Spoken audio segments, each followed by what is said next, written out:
Now he's the Kentucky Derby champion. He is Lily T.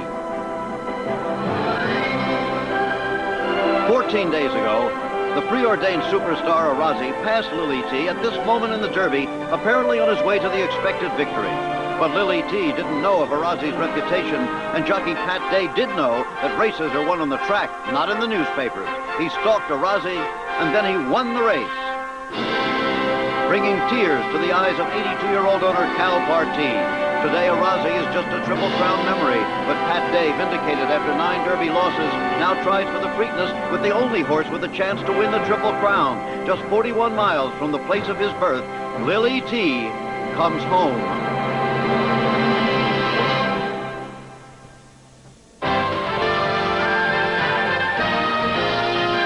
Spanning the globe to bring you the constant variety of sport. There he is, dunking the ball. Who else in here? Fly ball right field. Jason and Darren with a great catch. The thrill of victory. Here's the finish of the Preakness. Sunday Silence and Easy Goer. Photo finish. Noses apart. And the agony of defeat. Look at him go. Oh, baby. What a terrible ball. The human drama of athletic competition. And touching first is Jaeger, and he has broken his world record. In our 31st year, this is ABC's Wide World of Sport.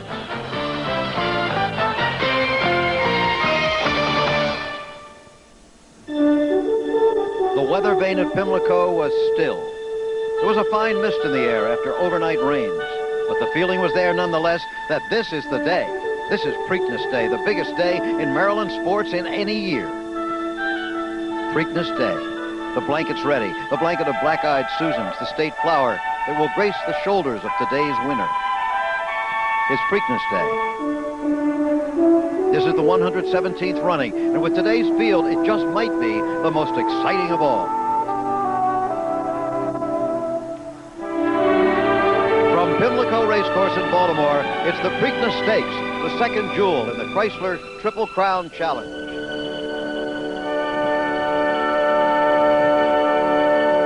Well, good afternoon. I'm Jim McKay, and this is the day that Lily T, the colt named after the little space creature in the movie, does come home. Not to his home state of Pennsylvania, where he was foaled just 6 miles from the Maryland line, but to Pimlico, a short 41-mile interstate ride from the farm where his life began. Lily T, the sickly foal, now is the Kentucky Derby champion, of course, and today he goes for victory in the Preakness. But most surprisingly right now, he is not the favorite. Pine Bluff is the favorite at 4-1, and Lily T is just joint second choice with Casual Lies at 6-1. More on that in a minute. It's the stuff really that movies are made of, his story. I think Mickey Rooney would probably be the trainer, maybe Michael J. Fox as jockey. But as in the Derby, he has a large field to contend with today. There are 14 in all this time, the most that's allowed in the Preakness. 6 of his opponents today finished behind him at Louisville, and they and Lily T are the only ones still eligible for the $1 million bonus in the Chrysler Triple Crown Challenge. So the ones still eligible are Lily T, Casual Lies, Dance Floor, Conte di Savoia, Pine Bluff, My Luck Runs North, and Technology. And here's how the leaders stand after the Derby in the point standings. Lily T with 10, Casual Lies with 5, Dance Floor with 3, and Conte di Savoia with 1. There is, in fact, a lot to talk about in this 14-horse field. So for much more information, let's immediately go upstairs to my ABC colleague, Al Michaels. Al? Thank you, Jim. Well, you know, we say it year after year, the world of the 3-year-old colt is a wild and wacky one, but it keeps ringing truer and truer. Think back a month. Everybody's talking about Arazi, and a few people are talking about AP Indy and Bertrando. So here it is, Preakness Day. Arazi is back in the barns in France after a disappointing 8th place finish at the Kentucky Derby. AP Indy was hurt in Louisville the day before the Derby, had to scratch there and isn't ready to run today. And Bertrando has come down with a fever, and nobody seems to know when he will run again. Thus, out of relative obscurity came the steady Lil E.T. at odds of 16-1 to win the Kentucky Derby. But as Jim mentioned, this horse is still not getting very much respect. He is not favored here today. He is 6-1 as we come on the air. How unusual is that? Well, it's been 39 years since a Kentucky Derby winner came to the Preakness in Baltimore and was sent off at odds of 9-2 or more. So Pimlico today may as well be in Missouri. The crowd is saying, show me again. Let's take a look at some of the particulars for this race, the 117th running of the Preakness. The purse is nearly $750,000. The winner gets about make it $485,000. The distance is 1 mile and 3/16. That's a 16th of a mile, or about 110 yards shorter than the Kentucky Derby. The track is listed as good. It rained last night, but it's been playing closer to fast. The temperature is in the low 60s and it's overcast, and there's a light wind out of the east at 7 miles per hour. 14 horses going postward today, less than an hour till post time, with Agincourt starting from the inside. He's in from New York. He's 83-1. Technology, who finished a disappointing 10th at Louisville, is 8-1. Conte de Savoia, Leroy Jolly's horse, who was 4th in the Kentucky Derby, is 11-1. The favorite is Pine Bluff, despite a disappointing 5th place finish in the Kentucky Derby, where he went off at 10-1. He's the 4-1 favorite at the moment. Big Sur, who didn't run in the Derby, is 35-1. Number 6 is an outsider. Careful Gesture at 69-1. My Luck Runs North comes in from Kentucky. He's 31-1. Then Casual Eyes, who was 2nd in the Kentucky Derby, is 6-1. A little bit more money has been bet on Lil E.T. He would be the 2nd choice right now at 6-1. Dash for Dottie is a local horse at 33-1. Then number 11, Fortune's Gone, the longest shot on the field at 73-1 next to Agincourt. Ali Deed is 7-1, the lightly raced Canadian horse getting some backing. Speakerphone has good speed. He'll start from the 13 hole at 18-1. And Dance Floor, Hammer's horse, draws the outside post and is 9-1. So there's a look at the odds, and right now we'll go to the porch outside the jockey's room and check in with Jack Whitaker. Jack? Thank you, Al. You know, the Preakness has never had an identity problem. It's always loudly proclaimed its difference from the Kentucky Derby. The shorter distance, the sharper turns, the black-eyed Susans. And the race was always different, a smaller field that you could handicap with certainty. But that's not true today. It's deja vu time. We even have another Arazi here, a foreign horse whose name begins with A, lightly raced, coming off a recent operation with a tremendous burst of speed. Name is Ali Deed. The usual Derby suspects are here also.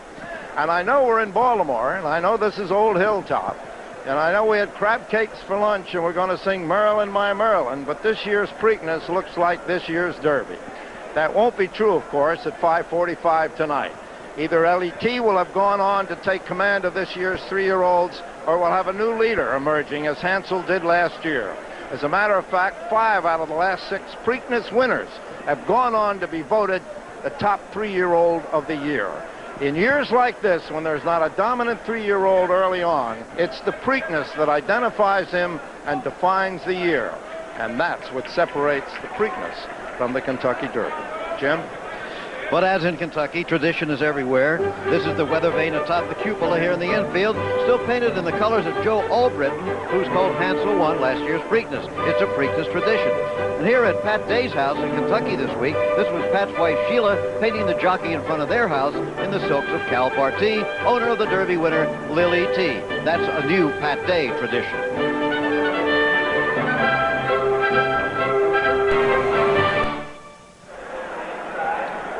As I mentioned earlier, Lil E.T. was born just 41 miles from here on Dr. Bill Solomon's Pin Oak Lane farm. It's primarily a farm for harness horses. In fact, a Hambletonian winner came from here, and now a Derby winner, which now joins Pin Oak with the famous Calumet farm as the only farms ever to turn out winners of the 2 greatest classics in harness and thoroughbred racing. However, this year's Derby was more than the story of a horse. It was a story, too, of a jockey and a trainer. 9 times he pulled on his boots for the Derby. 9 times he lost. Then the dream came true. When the gates open, everything happens so quickly, it's hard to believe that it's over in 2 minutes. The race up to the 8th hole, it seemed like that just took a heartbeat. From the 8th hole to the wire, it took an eternity. I'm looking, I'm riding, hurry up, wire. I say, here we come. 3 times he had finished second. Now at last, victory in the magic colors. On a horse the breeder didn't want and sold for a song. For Cal Partee, an owner who had raced and dreamed for 40 years and more. And for a trainer who realized the dreams of 3 generations and the Louisville fans who loved and believed in him. I never mention a jockey's name when I'm calling the race. All of a sudden in the Derby, here comes Lily T on the outside, and I said, here comes Lily T with Pat Day. On the outside, here comes Lily T with Pat Day on the inside. To be honest with you, I didn't even realize I did it. I was just so happy for Pat winning the race, and I think that's the way most of the people around here feel about it. I'm so thrilled with the feelings of the people towards me and towards my family. This wasn't just for me or for Mr. Partee or for Mr. Whiting. This was for all of us. And I'm happy to be a part of it. What does the rider do the Sunday after he wins the Derby? If he's Pat Day, a religious man, he prays, then mows the lawn, while the roses lay drying on the pool table before being given as special gifts to friends. The congratulations came from everywhere, and for the first time, Pat truly realized what many people thought of him. I knew that it was going to be an exciting moment, but, you know, it was so far above and beyond my wildest expectations that it just really took me by surprise. On the morning after the Derby, at trader Lynn Whiting's barn, it was quiet, as it has been for 3 generations of trainers in the Whiting family. This win was for every workaday trainer who's ever saddled a horse, who's ever dreamed of a Derby win. You can have carte blanche at the summer sale, and if you're not lucky, if the horses aren't lucky, you're just not going to reach the Holy Grail.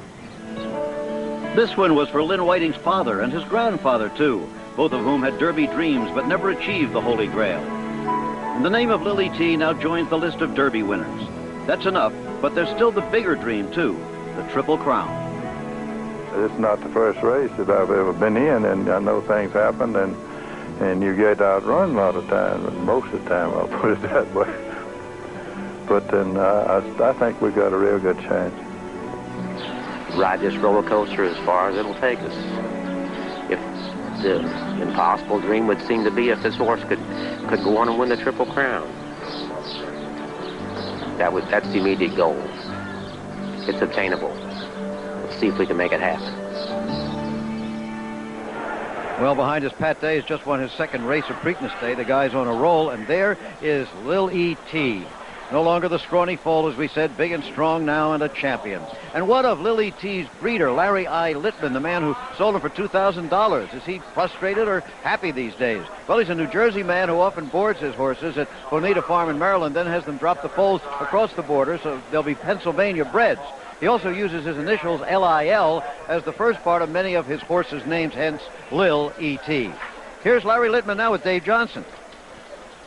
Larry I. Littman, we know you own Little Foppy, Little Tyler, Little Saucy. How did Lil E.T. get his name?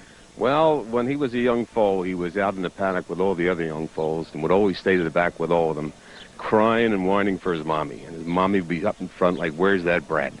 And this Mary's Car saying, Lil E.T. come home, Lil E.T. come home, and it stuck. And so we named him Lil E.T. Larry, we always do things we kick ourselves for later. What were you thinking when Lil E.T. was on the road to the Triple Crown?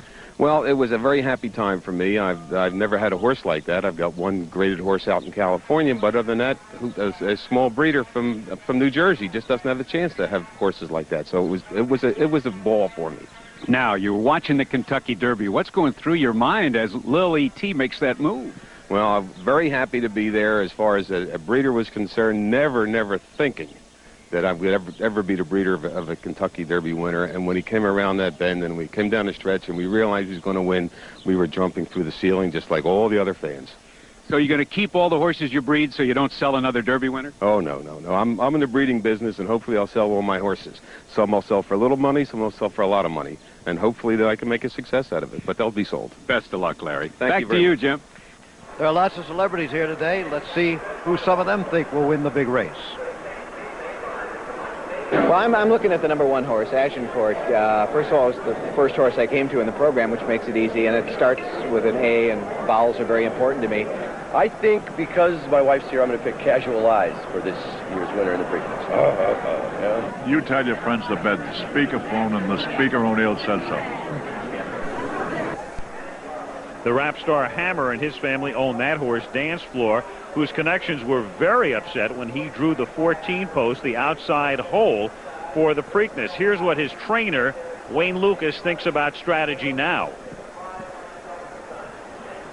Well, there's not a lot we can. The thing that happens to you when you draw way outside in a big race like this, instead of being able to do what you'd like to do, you've got to adjust your pattern to what the other guy does. And by that I mean, you know, we would normally break in an inside post and probably get into the race and lay 1, 2, 3. Now we're going to have to break, look inside to try to determine what the other speed horses are doing and either take back or go on. And that's a tough decision. You got to make it in a couple of seconds, and there isn't a lot of time to call a committee meeting. And Chris Antley won't have much time to think about it. Right now, dance floor is being held at 8-1. We're going to go back now to review the Kentucky Derby. And first things first, some of you may have read about a time change in the Derby. It was originally listed as 2:04 for the winner, Lily T. Many of you may not know that a race is not timed, as we will show you, from the starting gate. It is timed from an imaginary line which we will draw about 30 feet from the gate.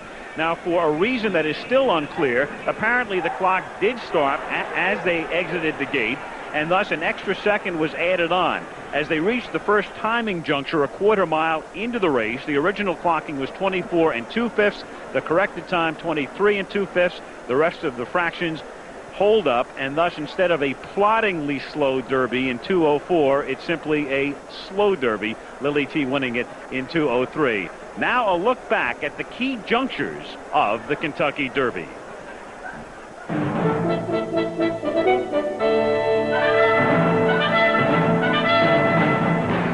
On the walkover from the barn to the paddock, Arazi was the center of attention, just as he'd been in the days leading up to the Derby.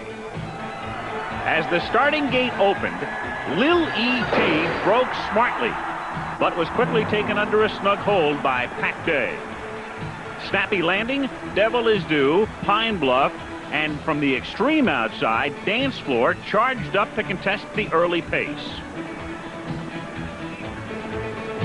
Arazi started from post 17 and was allowed to settle into stride in the back of the pack while having plenty of dirt kicked in his face. Pat Valenzuela steered the colt closer to the inside as the field moved by the stands the first time. As they headed for the first turn, Snappy Landing led, with Dance Floor and Pine Bluff hung out wide. Casual Eyes was only a length and a half back. Lily T was 12th, and Arazi was 17th in the 18-horse field.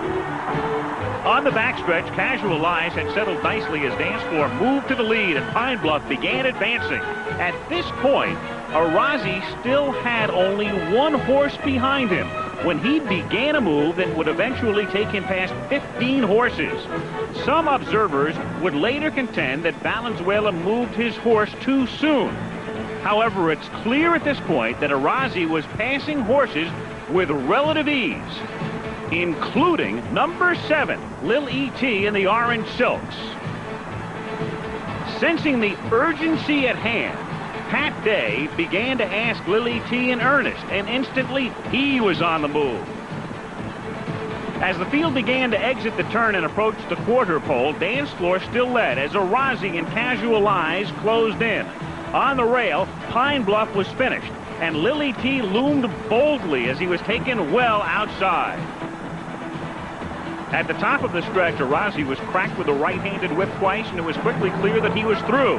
Casual Eyes took the lead away from Dance Floor, but only momentarily as he was passed by Lil E.T., who responded to strong left-handed urging. At the finish, it was Lil E.T. winning by a length over Casual Eyes.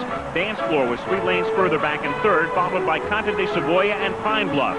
Arazi wound up 8th and was followed by My Luck Runs North and Technology. With the exception of Arazi, all horses we've designated in this freeze frame run in Baltimore today. And a final post-mortem on Arazi. I talked to Patrick Valenzuela at Hollywood Park last week. He still thinks he's the best 3-year-old on the planet. Felt he needed at least one more race. As far as Arazi's future is concerned, right now they appear to be pointing him for a race in France on the 28th of June. Will he run in North America again? Conceivably, if he does well this summer, we could see him back here in the fall in the Breeders' Cup. A look there at Casual Eyes as he begins walking toward the track. Post time less than 40 minutes away, and our coverage continues after these messages as a word from our ABC stations. We're back at Pimlico, and here is Casual Lies, the Cinderella horse. His real home is in the fairgrounds in Pleasanton, California. Wait till he sees this crowd here today. He's third choice in the betting now at 5-1. Lily T, the Derby winner, has moved up from joint third choice to second choice at 9-2 or 4.5-1. The favorite still, however, is Pine Bluff, only fifth in the Derby, but 4-1, and the choice here so far today. More action. He's at 3-1, excuse me, right now. Up to the jockey's porch at this moment, and Charles E. Canty. Well, for Shelley Riley, the entire Triple Crown experience seemed like a dream. So while she was at Churchill Downs, she began writing a diary to make it all seem more real. As I was coming into Churchill Downs the other night, I was struck by a really beautiful sight, the twin spires. The mist passing between the spotlights and the spires made them shiver just ever so slightly, giving them an ethereal quality. Afraid to blink, I sat mesmerized in case they would evaporate in the night. The twin spires stayed put. What evaporated was Shelley Riley's dream of winning the Derby with her long shot, Casual Lies. Down the stretch they come. Lily T on the outside with Pat Day takes command. Casual Lies is At 29-1, Casual Lies had overcome the skeptics, and for a few glorious strides, he had the lead. A movie script come to life. Surely the thrill of a lifetime, or was it? Since I caught the lightning in the bottle, that since it's so hard to catch, that we may never catch it again, and that was our one chance to win the Kentucky Derby, and it was there. And the longest eighth of a mile got between us and history. And I'm disappointed. Even in defeat, there was vindication for her good judgment, the confidence in her horse, and mostly for years of hard work. You see, the owner and trainer of Casual Lies is also the groom and the hot walker. She calls him Stanley, and the fondness is mutual. He doesn't like to share with me. The exercise rider is also Shelley's husband, Jim, a former jockey, who introduced her to horse racing. Combining what he feels with what she sees is the secret to their teamwork. A month ago, some of the press said she didn't belong. Now she's a media darling because she let Casual Lies do the talking. And he proved a good horse can come from anywhere. There's talent in small barns all over the country. They're the backbone of the racing industry. We can do it just as well as the big guys. Can you win the Preakness? Yes. Yes. Okay. I think it would just be smashing to run big in the next two legs. Just go out with a bang. We may have finished second, but I feel like a winner, and Casual Lies will always be a winner to me. He has the heart and desire of a champion. There is no quit in him, and he just keeps coming at you. What more can anyone ask for? My heartfelt congratulations to the winner. I wish it had been us, but it wasn't our turn. Maybe at the next town. The stars are still shining bright, and the dream still lives on for me. Well, Gary Stevens rides Casual Lies, and it was 13 years ago this very day that he rode his first winner at LeBois Park in his native Idaho. 2 weeks ago, Gary, you almost won the Kentucky Derby on Casual Lies. You looked like leaving the 16th pole. You had it won. How'd Lily T get by you? Well, I had that feeling again. At the 16th pole, I thought the race was ours. This colt's got a ton of talent, and made the lead a little earlier than I would have liked to, or I had planned to before the race. Arazi made the big run on the outside of us.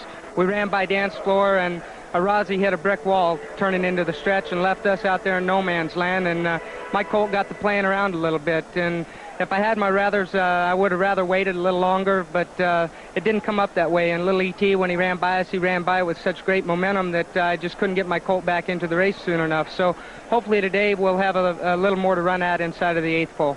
All right, and you've got a good post position today, post 8. You've got speed inside you and outside you. How close do you dare to be? Well, there's plenty of speed in here, Charles. See, this colt's got good tactical speed. He's going to get a good position coming away from there. Main thing I want to do is just let him get on his feet, let him sort through things early on in the race, let him get comfortable, and just make sure I've got plenty of room coming into the stretch. All right, good luck, Gary Stevens, looking for his first Preakness, and we'll go back to Jim McKay. All right, Charles. Well, all horses running in the Preakness will be carrying 126 pounds. But obviously, all jockeys do not weigh exactly 126. Pat Day weighs, as you saw, much less. So lead weights are added to the burden the horse will carry until Pat and the weights tip the scale at precisely, as you will see, 126. That's the way it works. power to post, and in order of betting preference now, here are the odds. As you look at Pine Bluff, he is the favorite. 7-2 or 3.5 to 1. Lily T is now 9-2. The second choice, Casual Eyes, is held at 5 to 1. Ali Deed in from Canada with just 4 races under his belt, 5 to 1. Technology, good backing at 6 to 1. Dance Floor, 8 to 1. Conte de Savoia, 9 to 1. Then comes Speakerphone, the local horse, at 18 to 1. Big Sur, trained by Lucas, at 30 to 1. As you look at Lily T, My Luck Runs North at 30. Dash for Dottie at 35. Careful Gesture is being held at 70 to 1. On a field of 14, as we say, going postward here. 7 of the horses we saw in the Kentucky Derby, including the top 5 finishers taking their turns here today, along with 7 newcomers. Here are 4 of them. If a newcomer is to win today, it's likely to be the lightly raced Ali Deed, who's won 3 of his 4 career starts. He's from Canada's Kinghaven Farms, which is run by the Wilmot family, owners of successive Canadian Triple Crown winners with approval in 1989 and is Vestia in 1990. The architect of Kinghaven's success is trainer Roger Atfield, a 52-year-old Englishman who saddled Ali Deed to this easy victory in the Derby trial at Churchill Downs 3 weeks ago. Careful Gesture is part of a full crop of 1, the only 3-year-old sired by the stallion Zapparancho. This Florida bred has earned more than $200,000 and has a name that reflects his owner's sense of humor. His 5th dam back was a mare named Topless, and the 4th dam was a mare named Dare to be Bear, and the next dam back was a mare named In Moderation, and then his mother was Deliberate Care, and so he's Careful Gesture. Dash for Dottie, owned by Henry and Dorothy Rosenberg of Baltimore, is a stretch runner who'll try to become the first gelding to win the Preakness since Holiday 78 years ago. This long shot is the only horse in today's race to have won 3 races at 1 1/8 and should like the added Preakness distance. Agincourt was highly regarded as a 2-year-old, winning the Grade 1 Futurity at Belmont, defeating that day, among others, Pine Bluff. After sending out last year's losing favorite Strike the Gold, New York-based trainer Nick Zito is back this year with a long shot whose appearance in the winner's circle today would be a true stunner. Joined now by Dave Johnson. Dave, here's a look at Speakerphone, who's won 2 races over this track recently. Currently 18 to 1, and he has a lot of speed. His last sprint and a distance race last out, and the last horse to win the Preakness wire-to-wire way back in '82 with a Loma's Ruler. Those are some of the newcomers. Let's talk about a couple of the old standbys of sorts. 2 horses from the Derby, and what happened to them there, in particular Technology and Pine Bluff. Well, one with an excuse and one without one. Technology drew post 2 in the Derby, was in the gate a long time, actually tried to bust through the gate 3 or 4 times.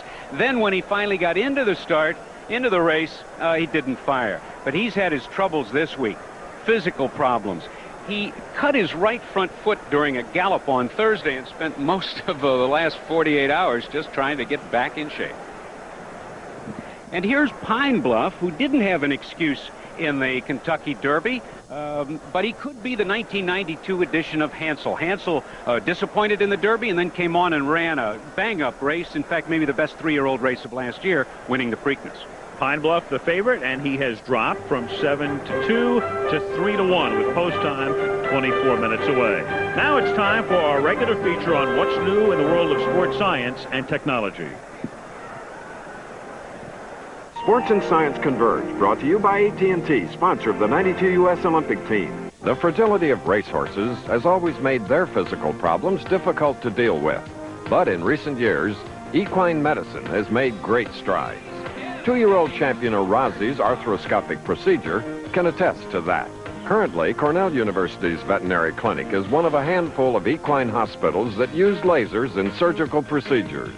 A carbon dioxide laser is used for internal surgeries, and a YAG laser can be used in standing horses without anesthesia. By doing it that way in the standing animal, you've eliminated the cost and the need and the risks attendant with general anesthesia on horses. It's cut down the surgery time. The horses are back into work quicker This carbon dioxide laser, on the other hand, has other advantages. It makes a very precise cut and reduces bleeding and post-op pain. The horse truly benefits.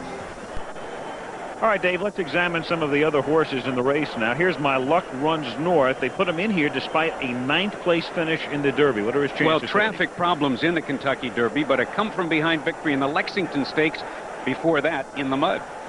Here's another newcomer now to the Preakness, and we're talking about a Wayne Lucas trained horse, Big Sur, who's been inconsistent, but he did beat Pine Bluff and Lily T in the Southwest Stakes. And trainer Lucas says this horse runs a real good one every once in a while. He's hoping it's today. Lily T, of course, is the Kentucky Derby winner, currently the 2nd choice. They're putting his shadow roll on right now. He, of course, is ridden by Pat Day, and Pat is with Charles C. Canty. Well, Pat Day is finally coming back to earth after winning his first long sought-after Kentucky Derby 2 weeks ago, courtesy of Little E.T. But today it's a different ball game, different racetrack. What'll it take for you and Little E.T. to duplicate this? Well, hopefully have as clean a trip and as good a trip as we had last time, and have the punching power that we did in the stretch, and a duplicate of what we done at the Kentucky Derby. And I know, you know, Lenny, Mr. Whiting has just done a fantastic job bringing this colt along. He trained superbly, came out of the Derby in great shape, and he's trained superbly up to this race. He looks good, he's acting good, and we're anxious, we're optimistic that we'll get a big effort out of him, and if I can get the clean trip that he needs, I believe we'll get the job done. All right, and it would be Preakness number 3 for Pat Day. Al? All right, thank you, Charles C. In addition to Big Sur, Wayne Lucas also trains Dance Floor. Now, we heard his remarks before. What do you think is going to happen to this horse at the outset, Dave, with all of the speed to his inside? Well, Lucas talked about changing strategies, but as good as the race that Dance Floor ran out of post 17 in the Derby, it's hard to believe they wouldn't just gun him to the lead. In from Canada comes the darling of the media this week, number 12, Ali D, very lightly raced. It's only his 5th career start. And the bandwagon started rolling in the barn area where true horsemen liked the way he looked and moved, and then the fans and the media jumped on. And Craig Perrette will be riding Ali D. He took off Pine Bluff, will be ridden by Chris McCarron today as we look now at Conte di Savoia. A very impressive 2nd in the Bluegrass, and then 4th in the Kentucky Derby. And this race may set up very well for this horse. 0 for 6 this year, but on paper, Al, this race sets up for a horse who comes from off the pace. Leroy Jolly knows how to train horses. He won the Derby twice, but he's finished 2nd in the Preakness 3 times. Number 11 is Fortune's Gone. I think the only thing I can think to say about this horse at 70-1 is if you bet your fortune on it, that's exactly what will happen to it. Well, What's he doing in here? He's part of a 7-11 combination. Angel Medina trains both the 7 horse, My Luck Runs North, and the 11 horse, Fortune's Gone. 7 comes from the far back, and 11 goes to the front. As a crapshooter, I think that's one 7-11 combo I bet don't pass on. Number 1 in from New York is the Nick Zito trained Agincourt, and he is 70-1. And this horse was brilliant at 2, but he's yet to fulfill the promise this year when he's 3. A look at the field. Post time is 18 minutes away, and there is the Oaktown Stable Group with Hammer right there. Chris Antley, the jockey, Wayne Lucas, the trainer. 9-1 the odds on the outside horse. Casual Eyes is right now being held at 5-1. Number 8, the Casual Eyes, who looked so good in Northern California, 3rd in the Santa Anita Derby. Good chance today for him.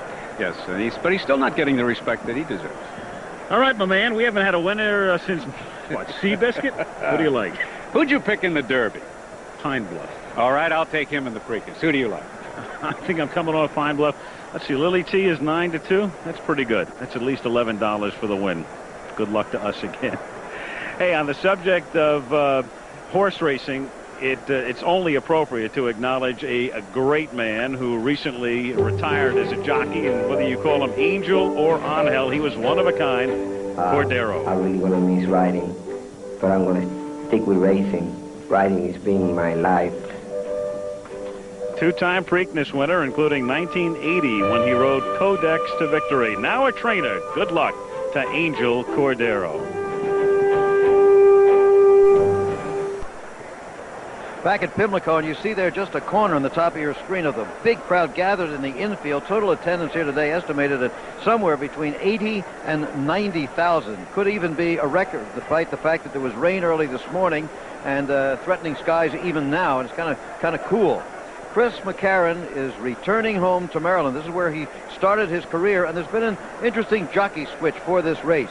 Chris originally was not scheduled to ride Pine Bluff. Craig Perret has been the rider recently for that horse. However, Craig, who has never won the Preakness, decided to jump off of Pine Bluff and onto Ali D, the speed horse from Canada, who's attracting so much support here today. So McCarron ends up on Pine Bluff. Well, he's won this race before, and as I said, he started his career here, set a world record for winners that was only broken a couple of years ago by Kent DeZormo, who then went on to California, is now riding with Chris and the rest of the big boys on the California circuit. Time for riders up. There's Agincourt with Art Madrid. Big race for Art Madrid, his first Preakness. He rides on the New York circuit.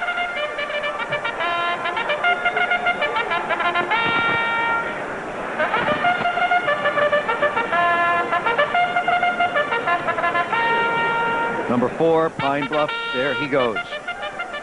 Well, it's time almost for Maryland, my Maryland. It's been some years now since the Baltimore Colts football team crept off in the middle of a snowy night to Indianapolis, but the band remains as we look at Lily T, second choice in the betting now, the Kentucky Derby winner.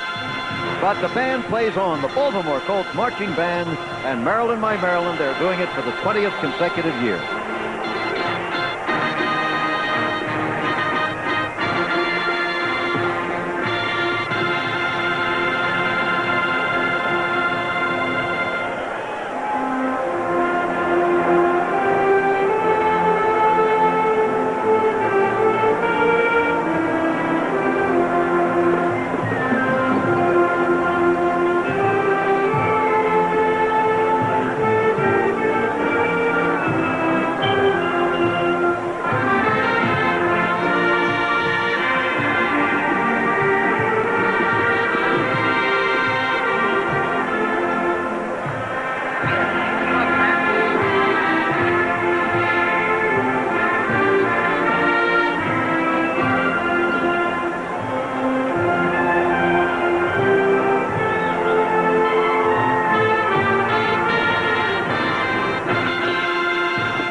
Maryland. And this is the moment, I'll tell you, it doesn't matter how many horses you own, how many millions of dollars you have, this is the moment when the muscles in an owner's stomach tighten. Number 13, Speakerphone, the local horse owned by Isidore Cohen. This would be the ambition of his life achieved, to win the Preakness in his home state. Ridden by Clarence J. Ladner III, known around here as JoJo. He is a local jockey here in Maryland. On the track, here is 14. This is Dance Floor with Chris Antley up. Antley couldn't win his second Derby in a row, but got another shot today. He's going to have to really gun him from the outside. There's Shelley Riley, the owner and trainer and groom of Casual Lives.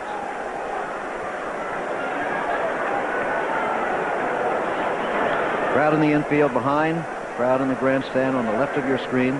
You can see that kind of breathless hush has descended. It's been noisy all afternoon here for the earlier races. Let's take a look now at the horses as they enter the post parade. Number 1, Agincourt. He won the Belmont Futurity last September, but has tailed off since then. Trader Nick Zito won a smashing victory on this track a week ago today with Strike the Gold. Number 2, we'll look at his technology. His inside post position should be perfect for this speed merchant. He was second choice in the Derby, remember, but finished 10th after a bad trip. Jockey Jerry Bailey trying to win his second Preakness in a row. Number 3 will be Conte di Savoia. He should be flying down the stretch from the rear. The question is whether he can pass all the horses in front of him. He's been close, but hasn't won since breaking his maiden last December. He won for 11. Pine Bluff, number 4, remember, is the favored choice in the betting at the moment, despite his 5th place Derby finish. New rider, Chris McCarron, as we said, started his career here, set the record in Maryland. He really knows this racetrack. Wayne Lucas trains number 5, Big Sur, a talented but very unpredictable colt who baffled both the trainer and the owner, Bill Young. Mike Smith down from New York to ride.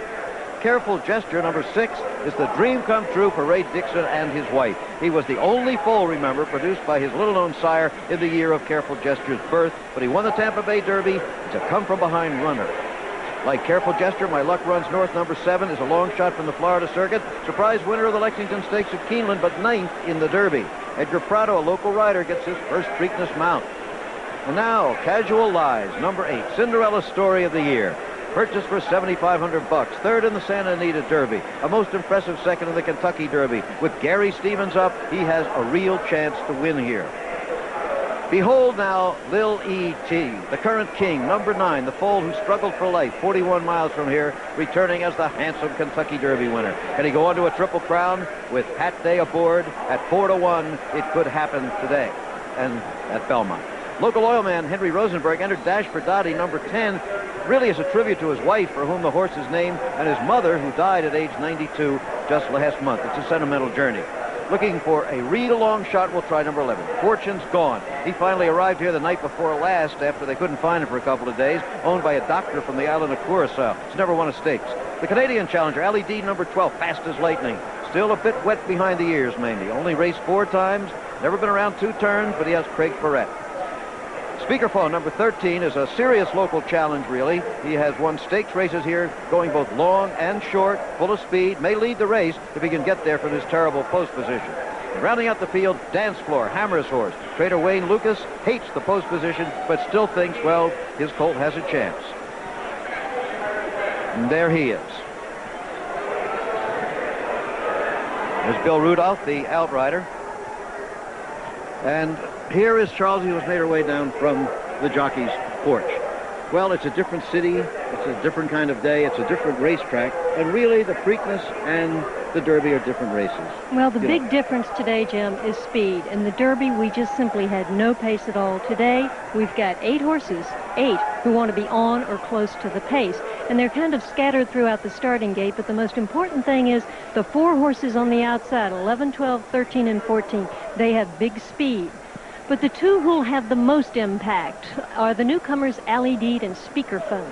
They're beautifully bred, great talent, but no seasoning. Speakerphone has one-dimensional speed, and he carried it a distance nicely last time out. He's a Maryland-based horse who loves Pimlico and seems to be coming to himself in time for this big step up. Now, Ali Deed ran the sharpest prep race of the season in the Derby trial. He's an exceptionally attractive horse. He's a quality horse who's flexible enough to sit just off a guaranteed hot pace, but he's never won around 2 turns.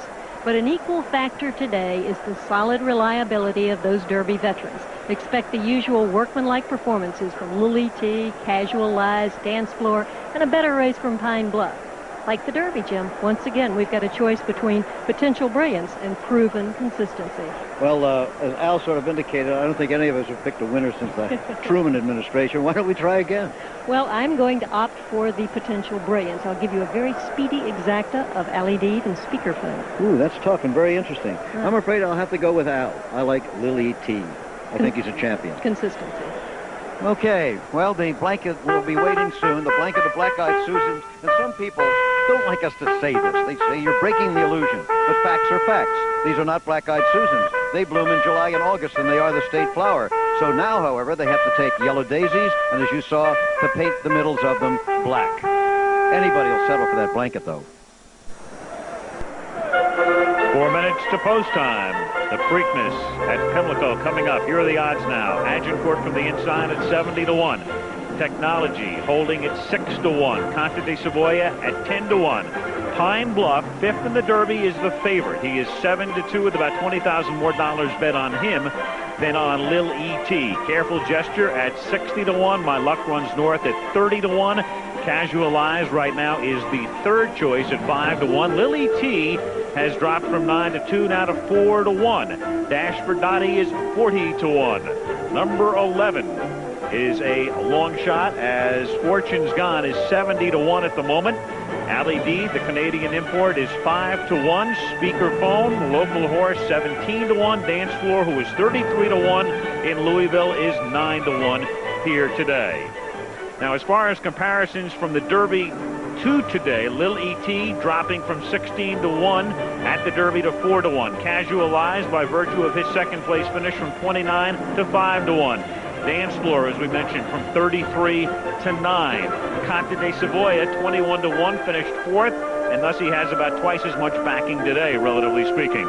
And technology, despite a poor performance at Churchill Downs, where he was 4-1, is still only 6-1 today. That car, a Chrysler Concorde, going to the winning jockey. If it's Pat Day, it would go to Lynn Whiting, the trainer. There are the points. The Chrysler Triple Crown Challenge. Lily T, of course, could win $5 million, sweeping the Triple Crown. Otherwise, the horse accumulating the most points, starting and finishing the 3 races, would win $1 million. Post time 2 minutes away, and let's go back to Jim McKay. All right, Al, thank you. Still overcast, but the rain holds off. The track's still listed as good, which, of course, is not as good as fast. There is Cal Partee, the 82-year-old owner of Lily T, the Kentucky Derby champion. Lynn Whiting, the trainer, with his back to us. We'll remember for a long time Cal Partee with the tears. There's Shelley Riley. Shelley, you know, for a lady who's come all the way from that little track in Pleasanton, California, the Triple Crown, you've looked remarkably relaxed all through this. How do you feel now? Nervous. Very nervous. A little knot in the stomach today, huh? And a big knot on my back. Well, that was from when you got bitten and bumped by Conte di Savoia the other day. What? Okay. You know, when you finished second in the Kentucky Derby, everybody congratulated you, but you said you were actually disappointed. Oh, yeah. We really came to win, and we really thought we would. But the best horse won that day, and hopefully we'll be the best horse today. Okay, well, that's the Cinderella story, and here is John Ed Anthony, a man who's put a lot of money into this sport, has tried many times. He's won 1 Triple Crown race, the Belmont, not the Preakness or the Derby. John Ed, your horse is the favorite suddenly today. Did you expect that? Well, not really, Jim. I certainly expected the winner of the Kentucky Derby to be the favorite, but we're pleased to be where we are. All right, good luck to you today, John Ed. Thank you. You put a lot into it. Time now to go up top. You hear the crowd building as we go to Dave Johnson for the call. 1 mile and 3/16. That's the distance of the Preakness. The American and track record set by Farm Away. Stakes record set by Tank's Prospect. The only horse wearing mud caulks is that horse, Agincourt. Art Madrid Jr. picked up the mount just a few days ago. And you know, the last horse to win from the #1 post was back in 1960. It was Ballier.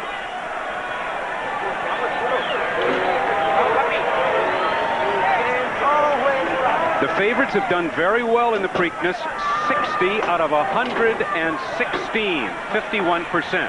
Also understand that Careful Gesture is wearing mud caulks. Here's Technology. We'll see how he behaves in the gate. Conte de Savoia. And here's Pine Bluff, and we have a camera inside this starting gate, looking there at Chris McCarron. Big Sir, whose daddy, Alydar, was second in the Preakness, so he'll try and make amends. Mike Smith trying to guide the big colt into the gate. Wayne Lucas trains both Big Sir and Dance Floor. 7-2 favorite is Pine Bluff. They've already spent 48 seconds in the gate, the early ones.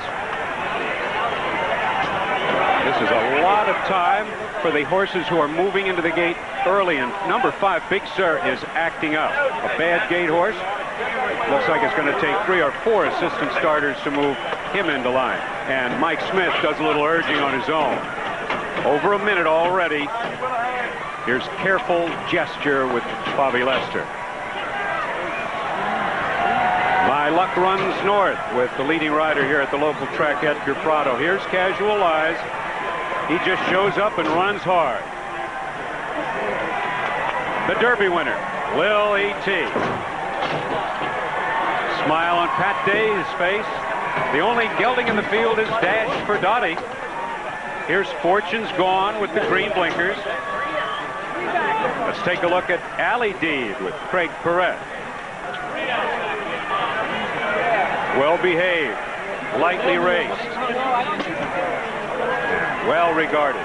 Almost 2 minutes for the horses who've been waiting. Technology seems to be okay. Speakerphone. And Dance Floor, the 14th load. All 3-year-olds, all carrying 126 pounds. They're off, and the Derby winner, Lily T, broke cleanly and sharply, but on the inside, Big Sir chose the early foot. Out the middle of the racetrack, Speakerphone along with Allie Deed. Those three across the track early. Then behind them, Dance Floor with Fortune's Gone. Past the stands for the first time, and it's Speakerphone taking them into the clubhouse turn in front by 2. Big Sur on the inside second. Allie Deed on the outside moves up a bit, and Big Sur's back into third. Dance Floor is fourth at this point, 2.5 off the leaders. Then Casual Lies. Technology along the inside is sixth at this point. Fortune's Gone is seventh. Pine Bluff in good position, 8th. Lily T, the Derby winner, 9th at this point. Ponte de Savoia is 10th. Then Agincourt, Careful Gesture. On the outside, Dash for Dottie, and My Luck Runs North, 14th and last. The half in 46 and 1. And Speakerphone on the local track continues to show the way by 2. Allie Deed is in second position. Big Sur along the inside, right there, third. Then between horses, Technology. Now Dance Floor with a quick move. And Pine Bluff is moving up on the outside. Now he's 5th. Casual Eyes back to 6th. The Derby winner, Lily T, is 7th. Around the far turn, Allie Deed takes the lead. Dance Floor on the outside. Pine Bluff is in gear. Speakerphone dropping back after early quick traction. Coming now to the quarter pole. Allie Deed leads it. On the outside, here comes Dance Floor to challenge. Middle of the racetrack, Pine Bluff is charging up to the leader. And down the stretch they come. At the rail, Allie Deed. Pine Bluff on the outside. Dance Floor next. Middle of the track, Lily T is closing. Casual Lies at the rail. 70 yards to go. Pine Bluff on the outside. Up to win it by 3/4 of a length. Allie Deed second. Casual Lies third. Dance Floor fourth. Will not have a Triple Crown winner this year, but Pine Bluff redeems himself, and Chris McCarron, who won the Preakness with Ali Sheba, gets home today in 1:55 and 3, a slow Preakness. John Ed Anthony, congratulations. You've won the Preakness. Thank you, Jim. Good race. Good horse and a good race. He sure had a good race. Tell Tom Bohannon our congratulations, too. And there is Pine Bluff, the horse that Craig Perrette took off. Jockeys do make mistakes, and they make them, it seems, rather frequently. Chris McCarron coming back to win the Preakness again. He won, of course, with Ali Sheba. We'll take a look at the fractions here in a moment. There you see 23 and a fifth, Charlesy, 46 and a fifth, 110 and 4, 136 and 155 and 3. So what'd you think of the race?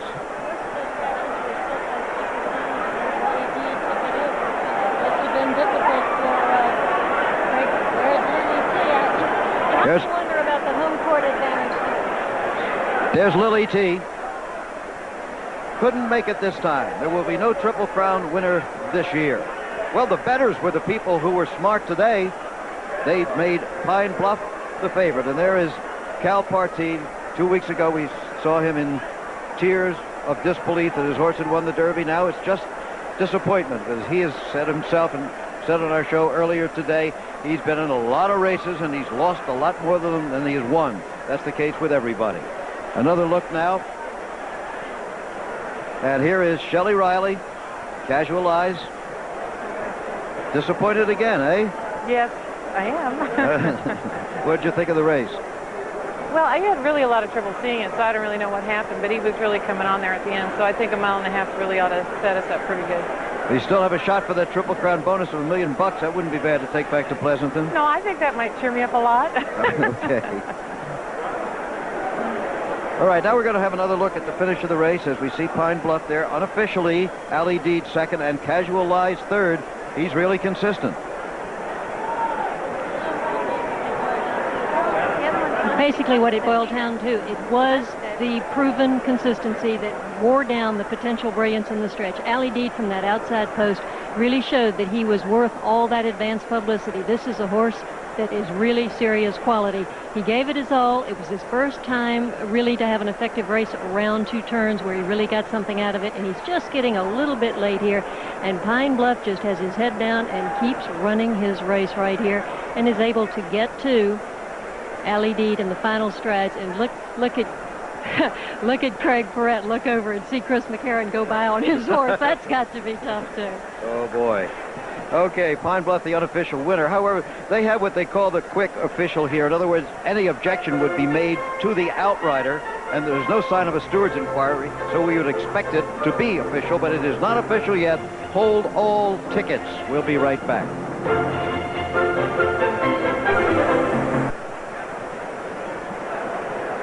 There is your winner of the 117th Preakness. He went off as the favorite, Pine Bluff, who went off at exactly 7-2, and there were the prices. The result now official: $9, $5.80, and $4.40.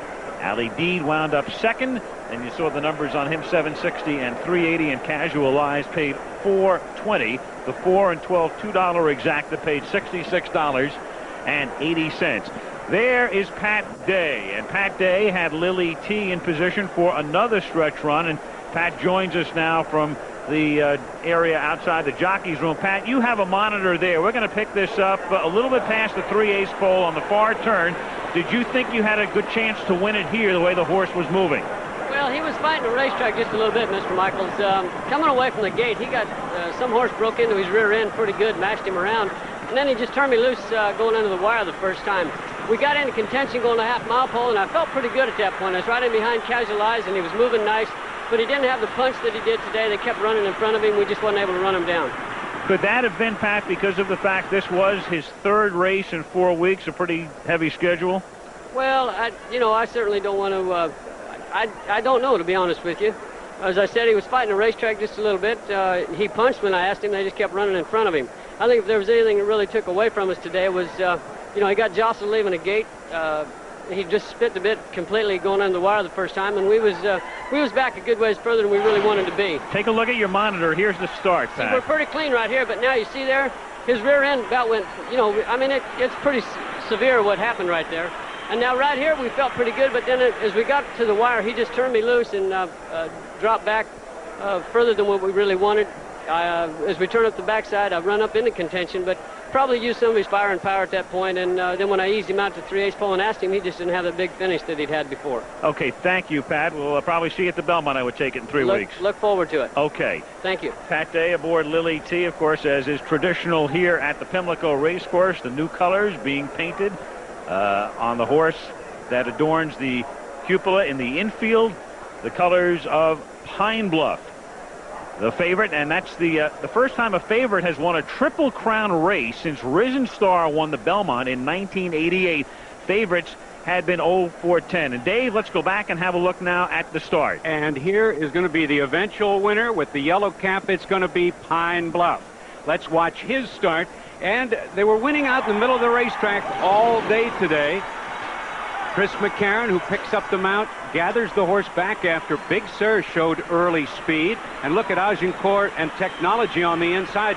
Jerry Bailey hustles his horse into a little hole there and then gets in some trouble. But here is the eventual winner, running strongly, cleanly, out from the rail and passing horses, gobbling up some ground on the way to the first turn.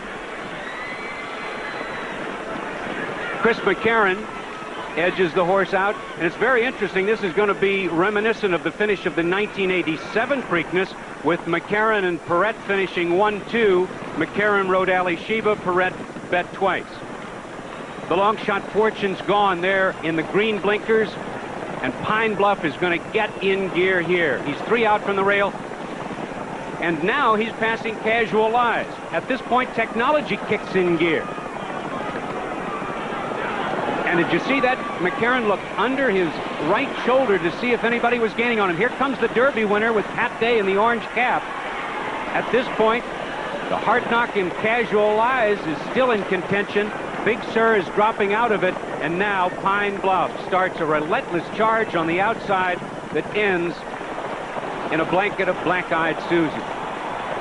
Speakerphone had set some fast early fractions, but Pine Bluff in the late going just goes right by. Again, a dramatic race by Dance Floor from post 14. And clearly Ali Deed at the rail, then Dance Floor, and here's the winner on the outside. In the Dance Floor camp, they have to be, again, cursing their luck, throwing the outside post still. He put up a remarkable effort as Chris McCarron, who gets the mount on this horse after Perrette takes off to go back to ride Ali Deed, picks up the win. And switches sticks 3 times through the stretch. gets the most out of this horse, Pine Bluff. And Chris McCarron, a live shot of him behind Jim McKay. His reaction after watching the replay, John Ed Anthony winning the Preakness. Here was his reaction at the finish.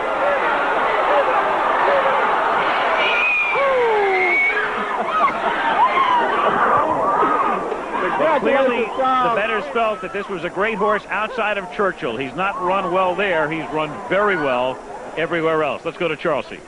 Well, Lynn Whiting has been watching the replay here with Pat Day. Did you see anything different or add anything to what Pat feels about the race? No, Charles. He did get jostled a bit leaving the gate. I thought he assumed a pretty good position down the backside going to 3/8 pole. I was well pleased where he was at. At that point in time, the horses just seemed to be getting away from him a little bit. Pat seemed to think he was fighting the track somewhat, and he just didn't have enough run in him the last quarter of a mile. Only 2 out of the last 12 favorites have been able to win, so unfortunately for Little E.T. And right now we'll go back to Al. Okay, Charlie, so a field of 14 went postward, and here's the way they wound up. Pine Bluff wins it by 3 parts of a length. Allie Deed second, Casual Eyes was third, and we'll look forward to all of them continuing on to the Belmont, assuming they come out of this one in good shape. And a look at the complete order of finish, the 117th Preakness Stakes with Pine Bluff the winner by 3 parts of a length. As you see, Dance Floor wound up 4th. Lily T, who wins the Derby, finishes 5th here. It's going to be a good battle for that $1 million Chrysler Triple Crown bonus. There are the results. Back with the presentations after this. The Travelers presents great Triple Crown finishes. Brought to you by the Travelers. You're better off under the umbrella. The Preakness Stakes can sometimes be decided by the ground a jockey and horse don't use. That's what happened in 1990 when Summer Squall and Pat Day got good tactical position along the rail while Unbridled was forced wide. At the top of the stretch, with Unbridled still rallying wide, Summer Squall found a narrow opening along the rail and slipped through. Sometimes it's the ground you don't travel. That's the difference in victory. Back at Pimlico, time for the presentation now, and here is Joseph DeFrancis, the President and Chief Executive Officer of the oldest sporting organization in the United States, the Maryland Jockey Club. Joe? Thank you, Jim. Great day again. Oh, it's a great day for Maryland, and it's with enormous pride that I have the privilege of introducing a man who's been great for Maryland for many years, our leader, the Honorable William Donald Schaefer. Joe, before I present the trophy, I'd like to congratulate Chris. He's known to Baltimore horse people, and we congratulate you. And Jim, for the great things that you always do. But you know, the success of Pimlico is due to this man right here, Joe DeFrancis. He's done more for racing than I think anybody that I know in the history of our racing, and I want to thank him for another great day here at Pimlico. Look at this, Governor. The Woodlawn Vase, the most valuable trophy in American sport. Joe was saying that that was appraised about 10 years ago at about $1 million, and it's worth maybe $1.5 million now. So you're going to get really something great. And congratulations on this race. If I may make this presentation. This one is worth about $10 million. John Ed, congratulations. Thank you, Jim. It's a value. There is no value large enough to place on this trophy for me, because it's we've pursued it for so long. It's a great win for Lob Lolly, my partner Mary Lynn Dudley, and I think this colt will go on and make Pine Bluff, Arkansas proud, and we're mighty happy. Arkansas wins in the Derby and the Preakness. Now, Tom Bohannon, the trainer, Tommy, this is, I'm sure you know, this day is the 3rd anniversary of your association with John Ed Anthony. Very appropriate to win the Preakness. It's very much appropriate. It's a great day. Okay, congratulations to you, Tom. Okay, we're going to have a talk with Chris McCarron. We're going to have the presentation of a car to Chris McCarron, and we will be right back at Pimlico. There's still more to come. A replay of the race with the winning jockey. Look at that. Well, we had a great race here today because we had all those marvelous ingredients of real speed horses, tactical speed horses, and horses that come from behind. And Pine Bluff now will leave here as the pro tem leader, anyway, of this 3-year-old crop. He is following in the footsteps of Hansel last year and Snow Chief, horses who disappointed so gravely in the Kentucky Derby and then 2 years later looked like world beaters here at Pimlico. A brilliant race by Pine Bluff. He beat a brilliant horse in Alley Deed, and I hope we're going to see more of him. I'd pay admission to go watch Alley Deed race again. Whether he goes to Canada or stays here is problematic at this time. But right now, the horse that won here today, Pine Bluff, and a marvelous run down that stretch, is the leader. I hope he'll mix it up again with Lily T at the Belmont, and even Dance Floor, who did a marvelous job coming from that outside post position. A great day here, and this 3-year-old season may be a good one yet. Jim? Thanks very much, John. I see Tom Bohannon. I forgot to ask you, are we on to the Belmont? Yes, sir. Okay, that's all I need to know. Another presentation now, and here is Bill Glove, the General Sales Manager of the Chrysler Corporation, and, of course, Chris McCarron. Bill? Thank you, Jim. Chris, congratulations on a great race and your second Preakness victory. On behalf of the Chrysler Plymouth Division and 3,000 Chrysler Plymouth dealers across the country, it's our pleasure to present to you the keys to our newest car, the 1993 Chrysler Concorde, which will be available this fall. It's a car we're very excited about. Congratulations. Thank you very much, Bill. I appreciate it. I accept this with great pride, and I just personally want to thank the Chrysler Corporation for becoming such a big part of horse racing. It's been a great boon to our sport, and we appreciate your participation. Let's have another look at that stretch run. How about that, Chris? Here, we'll be coming up on the monitor just down below us here. Well, you're going to need a shower. You know that? Yeah. Why, do I smell? Mud. No. Mud. Yeah, it is cold. He placed himself very well throughout the race, and I felt like I had quite a bit of horse the whole way, and so I put him in the clear as early as I possibly could. Tom suggested that this morning, so I tried to abide by that, and he just persevered. He punched hard when I turned for home, and I gave one little quick glance at the head of the lane to see where Lily T was, but I didn't see him coming. Never did. From this point on, he went after and got that horse, and he was actually going away at the end a little bit. You know, there's an irony here. As you pass Craig Perrette, I want to get the full story in just a moment after we give the points here in the Chrysler Triple Crown Challenge. I got one more question for you, so stay here if you will, Chris. Here are the points after 2 races in the Chrysler Triple Crown Challenge. Pine Bluff and Lily T each with 10 points. Casual Lies with 8. He's still in it. Dance Floor 4. Conde de Savoia 1. How in the world that happened? Craig Perrette's been riding this horse. Suddenly he's on Alley Deed, and you're on Pine Bluff. Quickly, though, what happened? Well, I happened to be at the barn last week at Pimlico, here in the stake barn, and I heard Wayne Lucas say that Mike Smith was committed to ride Big Sur. So I got on the phone right away to Tom and asked him if he was in need of a rider, and he wasn't even aware that he was in need of a rider. So I just happened to be in the right place at the right time. He told me, he said if Smith was committed to ride Big Sur, he'd love to have me ride this horse. Isn't this the darndest sport you ever saw? Congratulations again, and to you, and to all of you, that's the story. On to the Belmont, 3 weeks from today. This is Jim McKay saying so long from Pimlico. Now, except on the West Coast, stay tuned for your local news and World News Saturday over most of these ABC stations. ABC's Wide World of Sports presentation of the competition. And touching first is Jaeger, and he has broken his world record. In our 31st year, this is ABC's Wide World of Sports.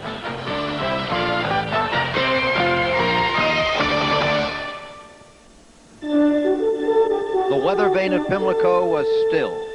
There was a fine mist in the air after overnight rains, but the feeling was there nonetheless that this is the day. This is Preakness Day, the biggest day in Maryland sports in any year. Preakness Day. The blanket's ready. The blanket of black-eyed Susans, the state flower that will grace the shoulders of today's winner. It's Preakness Day. This is the 117th running, and with today's field, it just might be the most exciting of all. From Pimlico Racecourse in Baltimore, it's the Preakness Stakes, the second jewel in the Chrysler Triple Crown Challenge.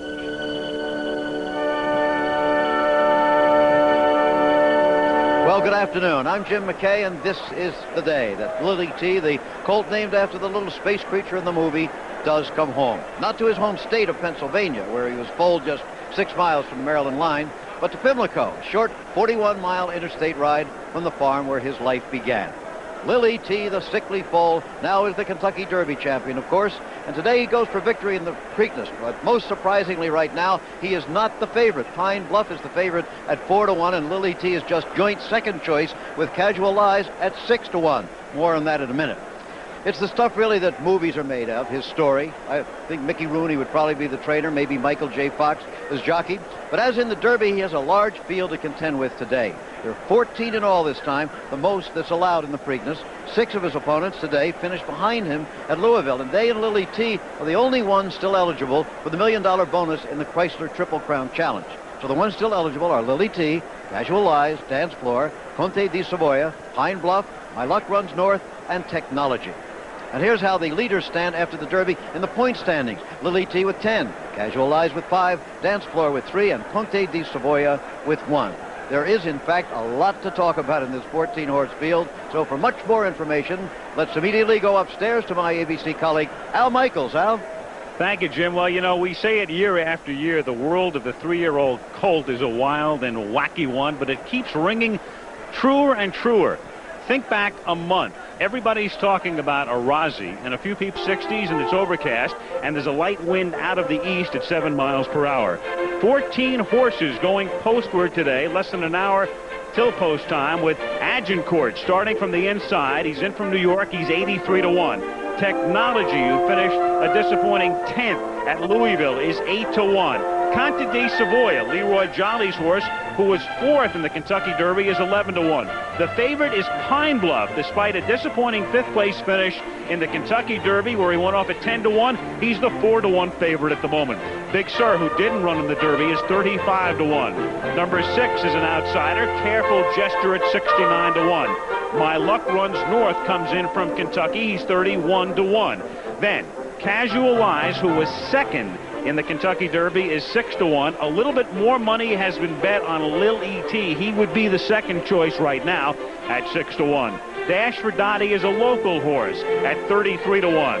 Then number 11, Fortune's Gone, the longest shot on the field at 73 to 1 next to Agincourt. Ali Deed is 7 to 1, the lightly raced Canadian horse getting some backing. Speakerphone has good speed. He'll start from the 13 hole at 18 to 1. And Dance Floor, Hammer's horse, draws the outside post. Now he's the Kentucky Derby champion. He is Lily T. 14 days ago, the preordained superstar Arazi passed Lily T at this moment in the Derby, apparently on his way to the expected victory. But Lily T didn't know of Arazi's reputation, and jockey Pat Day did know that races are won on the track, not in the newspapers. He stalked Arazi, and then he won the race, bringing tears to the eyes of 82-year-old owner Cal Partee. Today, Arazi is just a Triple Crown memory, but Pat Day, vindicated after 9 Derby losses, now tries for the Preakness with the only horse with a chance to win the Triple Crown. Just 41 miles from the place of his birth, Lily T comes home.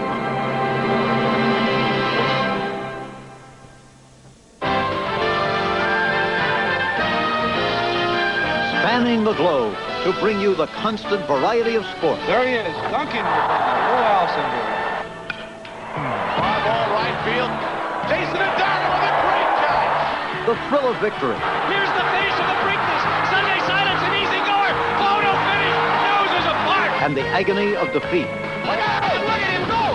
Oh, baby. What a terrible fall. The human drama of athletic. People are talking about AP Indy and Bertrando. So here it is, Preakness Day. Arazi is back in the barns in France after a disappointing 8th place finish at the Kentucky Derby. AP Indy was hurt in Louisville the day before the Derby, had to scratch there and isn't ready to run today. And Bertrando has come down with a fever, and nobody seems to know when he will run again. Thus, out of relative obscurity came the steady Lil E.T. at odds of 16 to 1 to win the Kentucky Derby. But as Jim mentioned, this horse is still not getting very much respect. He is not favored here today. He is 6 to 1 as we come on the air. How unusual is that? Well, it's been 39 years since a Kentucky Derby winner came to the Preakness in Baltimore and was sent off at odds of 9 to 2 or more. So Pimlico today may as well be in Missouri. The crowd is saying, show me again. Let's take a look at some of the particulars for this race, the 117th running of the Preakness. The purse is nearly $750,000. The winner gets about $400,000 and make it $485,000. The distance is 1 mile and 3/16. That's a 16th of a mile, or about 110 yards shorter than the Kentucky Derby. The track is listed as good. It rained last night, but it's been playing closer to fast. The temperature is in the low